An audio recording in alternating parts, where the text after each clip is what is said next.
Bonjour, alors aujourd'hui une petite vidéo sur la différence entre partager et diviser, et puis on terminera par la technique donc de la division, donc on va dire jusque 81 ou un petit peu plus pour commencer, et on montera un petit peu dans les nombres un peu plus tard. Donc on avait vu cette semaine la leçon sur partager et diviser, qui doit être copiée normalement dans le cahier rouge, partie calcul posé. Et donc, deux façons en fait de voir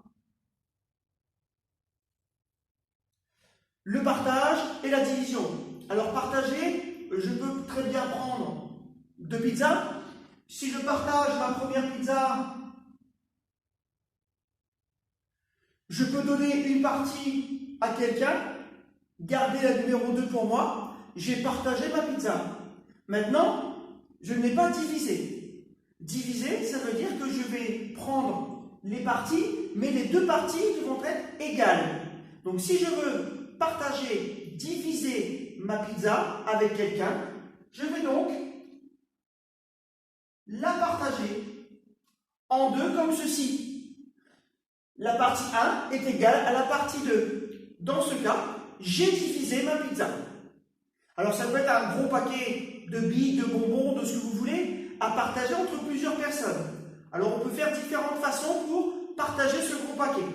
Exemple, j'ai un gros paquet de 18 bonbons par exemple, et je veux le diviser avec 3 enfants. Comment je fais? Je vais donc distribuer le gros paquet, les bonbons, et je vais donner aux enfants. Alors je vais le faire un par un, par exemple au départ. Donc je donne 1, 2, 3 bonbons. Tout le monde doit avoir le même nombre.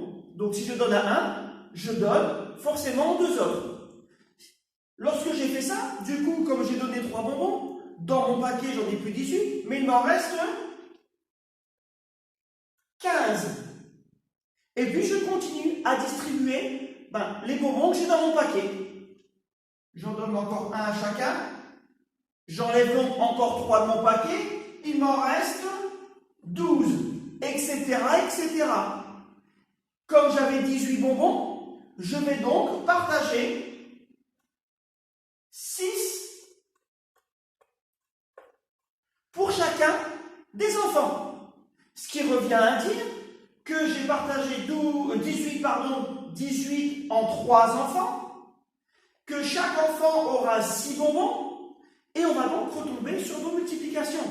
C'est pour ça qu'il faut connaître ces tables correctement. Je vais donc avoir 3 enfants qui ont chacun 6 bonbons, 6, 6, 6. J'ai donc 3 fois le chiffre 6. 3 fois 6, vous connaissez dans votre table, ça revient à mon paquet du début, c'est-à-dire 18. Voilà donc pour une première méthode. On va donc couper un gros paquet en plus petits paquets. 6, 6, 6. Bien sûr, tout le monde a la même chose. Alors, bien sûr, ça se peut que le paquet ne tombe pas juste. C'est possible. Dans ce cas-là, il va me rester 1 ou 2 bonbons. Je ne pourrai pas les distribuer. S'il ne m'en reste qu'un, je le garde. On appelle ça le reste. Il va me rester des bonbons dans mon paquet. Je ne vais pas découper un bonbon en 3. Non. Donc, je garde un bonbon. S'il me reste 2 bonbons, je ne pourrai pas non plus distribuer. Puisque si je distribue à un et à l'autre, le troisième n'en aura pas. Dans ce cas-là, ils n'auront pas le même nombre de bonbons chacun. Par contre, s'il me reste 3 bonbons, je pourrai encore redistribuer une fois, puisque chacun pourra avoir un bonbon. Donc, en se basant sur cet exercice-là de diviser en 3 un gros paquet, on va voir comment on pose une division. Donc, j'enlève la première feuille. Et on va donc reprendre cet exercice avec ce paquet de 18 bonbons à partager entre 3 enfants. Je vais prendre donc mon paquet, mon gros paquet de départ. On avait donc 18 bonbons, mon paquet. Je vais le diviser, donc toujours en part égale bien sûr, en 3, puisque j'ai 3 enfants. Pour noter ça sous forme de division, on note comme ceci, 18 divisé, c'est la grande barre verticale, on dit divisé par, le par c'est le petit trait ici, et en haut, dans ce petit bout de carré, je vais mettre le nombre d'enfants, le nombre de personnes dans lequel je vais diviser mon gros paquet. C'est-à-dire, on a pris comme exemple ici, 3 enfants. Donc voilà comment on pose une division. On va couper un paquet en parts égales. Comment je fais donc pour, on va dire, calculer, utiliser cette division? Je vais me poser la question, je vous ai dit qu'une division c'est une multiplication inversée, donc on va s'en servir maintenant. Je vais me poser la question, 3 fois combien, c'est-à-dire combien de bonbons vont avoir chaque enfant? 3 fois combien? Eh bien, si je réunis tous les bonbons des enfants, je devrais avoir le nombre du paquet, puisqu'ils vont se partager tout le paquet. Donc je me pose la question, 3 fois combien égale 18? Il faut connaître cette arme, c'est là que ça va être important. Je me rappelle, 3 fois 6, 18.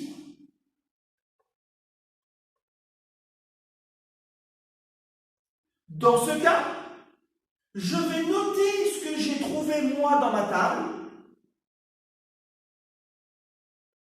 en dessous. Ça sera mon résultat.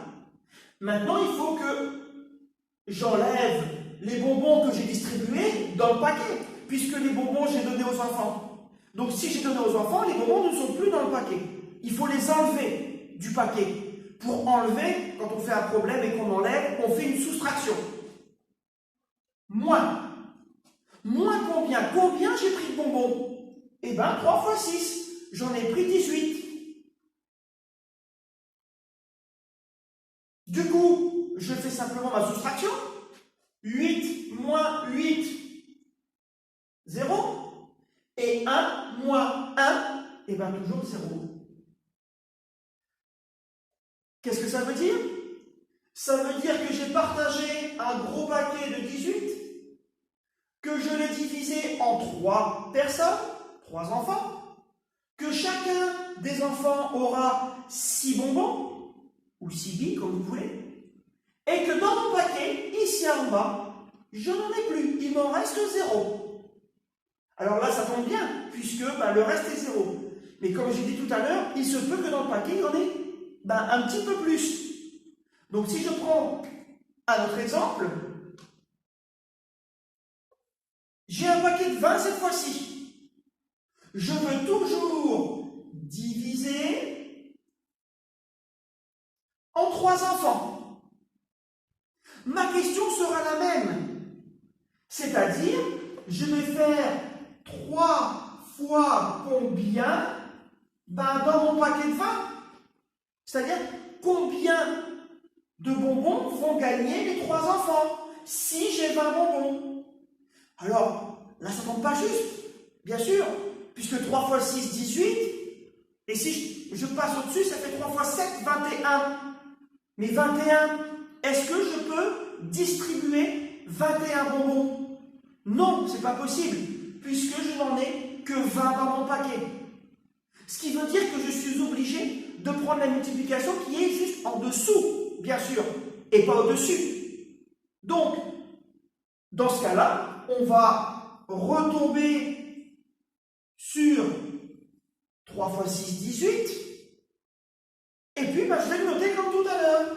Ce que j'ai trouvé, je vais le noter en dessous. 6. Et ce que j'ai distribué aux 3 enfants, je vais donc l'enlever du paquet. J'en avais 20, Je viens d'en distribuer 3 fois 6, 18. J'en ai donc distribué 18. Là, on fait bien sûr la technique de la soustraction. On va donc enlever les bonbons. 0 moins 8, impossible. Je vais donc prendre dans les dizaines une retenue que je donne dans les unités. Il ne me reste qu'une seule dizaine. 10 plus 0, et bien 10. Moins 8, cette fois-ci c'est possible. 10 moins 8, il me reste 2. Les dizaines, 1 moins 1, 0.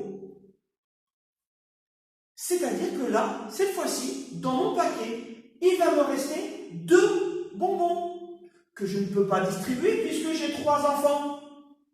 Donc pour résumer cette division-là, je pars d'un paquet de 20 bonbons que je divise en 3 personnes. Chaque personne aura donc la même chose, c'est-à-dire 6 bonbons. 3 fois 6, 6, 6, 6. 3 fois 6, ça fait donc 18, que je vais prendre dans le paquet bien sûr, et donc que je vais enlever du paquet. 20 moins 18, il me restera 2 bonbons. Donc je vais vous donner pour demain quelques divisions à faire pour vous entraîner. Révisez bien les tables de multiplication. On fera encore des problèmes bien sûr sur le partage de la division pour bien comprendre. Donc, entraînez-vous. S'il y a des soucis, vous me dites soit sur le blog, soit sur le mail directement. Et puis on essaiera de voir ensemble de résoudre les problèmes. On avancera bien sûr cette semaine, la semaine prochaine, sur les paquets. Ils vont être de plus en plus gros et donc un peu plus compliqués à diviser. Mais ça, on verra ça un petit peu plus tard. Je vous souhaite une bonne fin d'après-midi et puis on se retrouve bientôt. Au revoir.